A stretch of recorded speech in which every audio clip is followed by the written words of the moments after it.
بسم اللہ الرحمن الرحیم۔ تمام سننے والوں کو پوری دنیا میں جہاں بھی ہیں اللہ تعالیٰ شیطان مردود کے تمام فتنوں سے محفوظ رکھے۔ آج ہم بات کریں گے کہ کافی لیٹ ہو گئے ہوں، لیکن اس میں خان صاحب کے سپٹمبر کے مہینے کی فور کاسٹ کی مکمل ویڈیو اور سپٹمبر کا مہینہ کیسا رہے گا خان صاحب کے لیے، اور اس میں جو سب سے پہلے لاسٹ اگر اگست کے مہینے کی آپ لوگوں کو یاد ہو جو فور کاسٹ کی تھی، اس میں بیرون ملک مدد کا بتایا تھا کہ خان صاحب کو اگست کے آخر میں یا سپٹمبر کے پہلے ہفتے میں کوئی بیرون ملک سے مدد آ سکے۔ تو وہ پاسبلٹی ہے کہ سپٹمبر کا جو آغاز ہے اس میں کوئی خان صاحب کو بیرون ملک سے مدد آئے، اور اس کے بعد خان صاحب کی اگر بات کریں تو 6-7 تاریخ کو کوئی فرینڈ ہیلپ کرتے نظر آ رہے ہیں، 6-7 کو۔ اس کے بعد آگے چلیں تو 8-9 کو ایسا ہے کہ دوبارہ سے خان صاحب جیسے کچھ ری تھنک کرنے کے پروسیس میں اور بڑا کچھ سوچیں گے، دوبارہ سے ریوائز کریں گے اپنی چیزوں کو، معاملات کو۔ لیکن یہ اوور آل جو اس ٹائم صورتحال بنی ہوئی ہے خان صاحب کے لیے، وہ کچھ ایسی نظر آتی ہے کہ جیسے گھر والوں سے بھی سننے پڑے گی اور پارٹی سے بھی۔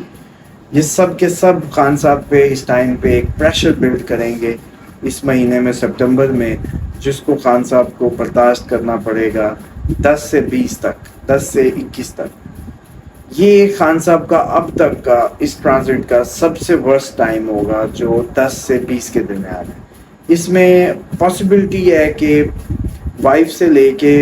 ان کی پارٹی جو فیلوز ہیں، شاہ صاحب وغیرہ یا دوسرے، سب کے سب خان صاحب پہ جیسے بات کرتے نظر آتے ہیں، ان کے اگینسٹ نظر آتے ہیں، اور خان صاحب بڑا ہی ہیلپ لیس فیل کریں گے 10 سے 21 کے درمیان سپٹمبر کے۔ اسی کے دوران یہ پاسبلٹی ہے کہ ہاسپٹلائز یا ہاسپٹل کا چکر یا کوئی ایسی بیماری، اور اس کی بھی چانسز ہیں۔ پانی سے کوئی ایشو بنتا، ڈی ہائیڈریشن یا اس ٹائپ کا، یا پانی کے ذریعے کوئی بیماری، تو یہ ڈائریا کائنڈ آف، یا کچھ بھی پانی سے ریلیٹڈ، یہ 10 سے 14 کے درمیان خان صاحب پہ اس کے بھی معاملات ہوتے نظر آتے ہیں۔ اس کے بعد اگر اوور آل بات کریں تو خان صاحب سپٹمبر میں کوئی رانگ ڈیسیجن لیتے بھی نظر آتے ہیں، کیونکہ مارس کی پوزیشن ان کے فرسٹ ہاؤس میں کچھ ایسا کروائے گی کہ وہ ایک تو ان کا بہت ضروری ہے اپنے غصے پہ قابو پانا، دوسرا کوئی ایسا رانگ ڈیسیجن اس جیسے کہتے ہیں کہ مارس کے امپیکٹ میں لیتے نظر آتے ہیں سپٹمبر میں، اور یہ ڈیسیجن کافی رانگ ہوگا۔ لیکن وہ خان صاحب کا یہ امتحان ہے 10 سے 21 کے درمیان، اس میں دیکھیں کیا بنتا ہے۔ پلانٹ پوزیشنز جو بتا رہی ہیں اس حساب سے تو یہ اب تک کا سب سے ورسٹ ٹائم ہوگا ان کے لیے ذہنی طور پہ، جو بہت زیادہ سٹریس اور ان کے لیے پرابلمس کریٹ کرتا نظر آ رہا ہے۔ اس کے بعد 21 سے 24، 22 سے 24 یہ 3 دن دوبارہ ریوائز کرتے لگ رہے ہیں، تو اس سے ایسے لگتا ہے کہ جیسے جو انہوں نے 8-9 کو سوچا تھا، جو ذہن میں پلان کیے تھے، کہانی جیسے اس کے بالکل ہی اگینسٹ ہو گئی ہے۔ جو 8-9 کو سوچا اس سے ٹوٹل ڈفرینٹ سینیریو میں خان صاحب ہوں گے، اور پھر 22-24 کو دوبارہ ری تھنک اور ریوائز کرتے نظر آتے ہیں۔ اس کے بعد 28-29 ایک ڈیئر کرتے نظر آتے ہیں کہ 28-29 میں ہو سکتا ہے خان صاحب کوئی ایسی ڈیئرنگ سٹیپ لیں جو کہ کامیاب بھی ہو جائے۔ 30 اور 1 اکتوبر یہ 2 دن میں وہ کامیاب ہوتا بھی لگتا ہے، اور لکیلی جو یہ اب تک کا خان صاحب کا جو فیز تھا، جس کی وجہ سے خان صاحب اس کنڈیشن کو، لونلینس اور یہ سارا فیل کر رہے تھے، وہ 2 اکتوبر کو اوور ہو جائے گا، جو اچھی بات ہے۔ اسی جو اگر ہم بات کریں اس میں خان صاحب کے جو یوگ ہیں، ساتھ ہی کہ آج اس میں بھی ڈسکس کر لیتے ہیں، خان صاحب کے 6 یوگ بنتے ہیں جو ان کے برتھ چارٹ کے اندر۔ اس میں جو سب سے پہلا یوگ ہے وہ بھادرا پنچ مہا پرش یوگ ہے، جس کو کہتے ہیں کہ رسپیکٹڈ بناتا ہے ان کو، جو رسپیکٹ آج تک ملی ہے وہ اسی مہا پرش یوگ کی وجہ سے۔ بھادرا پنچ مہا یوگ انڈین اسٹرالوجی کی ٹرمز ہیں، اسی کے مطابق یہ یوگ ہوتے ہیں۔ یہ ہم پلانیٹری جو کنجنکشنز ہیں انہی سے ان کو بناتے ہیں، مطلب انہی کو ایک شارٹ فارم میں سمجھنے کے لیے ایک نام دے دیا جاتا ہے، جس سے اس کو سمجھنا اور اس کو ایکسپلین کرنا آسان ہو جائے، اس کمبینیشن آف پلانٹس کو۔ تو یہ جو بھادرا پنچ مہا پرش یوگ ہے، یہ رسپیکٹڈ اور نالجیبل بناتا ہے خان صاحب۔ اور دوسرا گج کیسری یوگ ہے وہ کمپیشنیٹ بناتا ہے, چیریٹیبل بناتا ہے, ویلدی بناتا ہے اور رسپیکٹڈ. یعنی کہ یہ دونوں رسپیکٹڈ جو خان صاحب کو اتنی رسپیکٹ مل رہی ہے وہ ان دو یوگ کی وجہ سے. اس کے بعد خان صاحب کا تیسرا یوگ ہے دھن یوگ. اس یوگ میں بھی فیم ود ویلتھ. دھن یوگ جس کے بھی اس میں برتھ چارٹ میں ہوتا ہے اس کو فیم بھی ملتی ہے, اس کو ویلتھ بھی ملتی ہے, ویلدی بھی ہوتا ہے, فیمس بھی ہوتا ہے. اس کے بعد چوتھا یوگ ہے خان صاحب کا پراشاری راج یوگ. یہ یوگ جس کی بھی اگر برتھ چارٹ میں ہو تو یہ اس کو قابل بناتا ہے کچھ بھی اچیو کرنے کے لیے, لوگوں کو اچیو کرنے کے قابل بناتا ہے, صلاحیت بخشتا ہے, کوئی ایک اپنا ٹارگیٹ بنا کے اس کو اچیو کرنے کی صلاحیت دیتا ہے. اور اسی کو پراشاری راج یوگ کہتے ہیں ایکچولی, کیونکہ اس یوگ کی وجہ سے آپ کے اندر یہ صلاحیت آ جاتی ہے کہ آپ کچھ بھی طے کر لیں تو اس میں کامیاب ہوتے ہیں. بدھ آدتیہ یوگ. بدھ آدتیہ یوگ جو ہے یہ بہت ضروری ہوتا ہے کسی بھی بڑے پرسن کے جو لیڈنگ پوزیشن پہ یا کوئی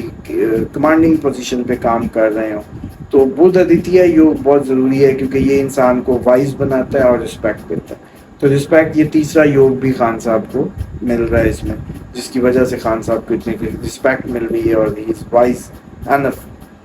اور اس کے بعد خان صاحب کا جو چھٹا یوگ بنتا ہے وہ ویشی یوگ ہے, جو خان صاحب کو خوبصورت, اٹریکٹیو اور کرزمیٹک بناتا ہے, جس کی وجہ سے آج تک ان کی اٹریکشن جو ہے, جس کے بھی برتھ چارٹ میں یہ یوگ ہوگا وہ اینڈ تک اٹریکٹیو پرسنالٹی رہے گا. جیسے خان صاحب ابھی آپ کو پتہ ہے کہ اوور 70 ہیں, اس کے باوجود آج بھی وہ بڑے اٹریکٹیو اور پرسنالٹی ہیں. تو یہ 6 یوگ بھی آج ہم نے آپ کو جو ہے بتا دی ہے, کیونکہ لوگ عموماً پوچھتے رہتے ہیں راج یوگ کی بڑی کہانیاں. تو میں نے کہا آج آپ لوگوں کو چلو ڈیٹیل سے خان صاحب کے برتھ چارٹ میں جتنے بھی یوگ ہیں وہ آج میں بتا دوں. اس کے بعد یہ ہے کہ اس میں جو سپتمبر کا مہینہ ہے, کورٹ کیسز میں تو کوئی بھی خان صاحب کے خلاف فیصلہ ہوتا نہیں لگتا, لیکن خان صاحب اوور آل اپنوں سے ڈچ ہوتے, اپنے قریبی لوگوں سے جو ان کے خلاف چال چلی جا رہی ہے. مجھے تو اب یہ لگ رہا ہے کہ شاید وہ 20-21 کے درمیان ایکسپوز ہو جائے وہ چال, اور دوبارہ ان کی کوئی بہنوں کے ساتھ اور فیملی گیدرنگ بھی نظر آتی ہے کوئی اسی اس میں. اور سفر کا میں بار بار کہہ رہا ہوں, جب تک سپتمبر اوور نہیں ہوتا خان صاحب کے سفر کی, ٹریولنگ کی جو چانسز ہیں وہ خان صاحب کے ساتھ ہیں. شروع میں جب میں نے اگست میں ٹریول کی بات کی تو اب سب لوگوں نے اس کو مائنڈ بھی کیا اور لگا کہ یہ بڑی عجیب بات ہے کہ لوگ آتے جاتے رہتے ہیں, اس میں ایسی کون سی بات ہے. ہاں یہ اور بات ہے کہ اس ٹائم وہ جس کنڈیشن میں ہے تو وہ کوئی آپ لوگ ڈیل سے ریلیٹ کریں یا کسی اس سے کریں, واٹ ایور جو پلانٹ پوزیشن بتا رہے ہیں وہ یہی بتا رہے ہیں کہ ٹریول کے چانسز ہیں. اور پھر یہ بات کو جو اگست کی 18 کو یا 20 کو میں نے پریڈکٹ کی تھی, ان کی بہنیں جو ابھی اگست میں نے کہا تھا بہنیں مدد کرتی نظر آئیں گی اور ایکٹیو نظر آئیں گی, تو وہ یہ آپ نے اگست میں دیکھا 28-29 کو ملی بھی صحیح جا کے آخری دنوں میں, اور انہوں نے سمجھانے کی بھی کوشش کی اور ان کو کنونس کرنے کی بھی فارن ٹریول کے لیے کوشش کی. تو اس لیے میں سمجھتا ہوں کہ یہ جو بات تھی وہ کوئی ایسے ہوا میں نہیں تھی, ٹریول چانسز خان صاحب کے ساتھ ساتھ ہیں. اب اصل جو بات ہے وہ یہ ہے کہ 4 سپٹمبر کے بعد لگتا ہے ایسے ہے جیسے کوئی دوست 6-7 کو مدد کرے, خان صاحب رانگ ڈیسیژن لے لیں کوئی بھی, اور وہ فارن کا بھی ہو سکتا ہے, لیکن یہ بھی ہو سکتا ہے کہ پارٹی جو بھی ابھی یہ ڈیسیژن میکنگ ہے یہ 20-24 کو خان صاحب کو دوبارہ لینی پڑے. اور اس کے ساتھ ساتھ یہ جو پوزیشن ہوتی ہے اس میں پائلز اور اس طرح کے بھی امپیکٹس آ سکتے ہوتے ہیں, پانی سے ریلیٹڈ بھی بیماری آ سکتی ہے, پروسٹیٹ گلینڈ جو ہے اس کے ایشوز بھی اس میں ایکسپیکٹڈ ہیں اس جو سپٹمبر میں جب یہ پلانیٹری پوزیشن بنی ہو. تو اس کے ساتھ ہی مجھے اجازت دیں, انشاءاللہ نیکسٹ ولاگ میں نیکسٹ خان صاحب کی پریڈکشن اور لیٹسٹ اپڈیٹس کے ساتھ ملاقات ہوگی. سب اپنا خیال رکھیں. السلام علیکم.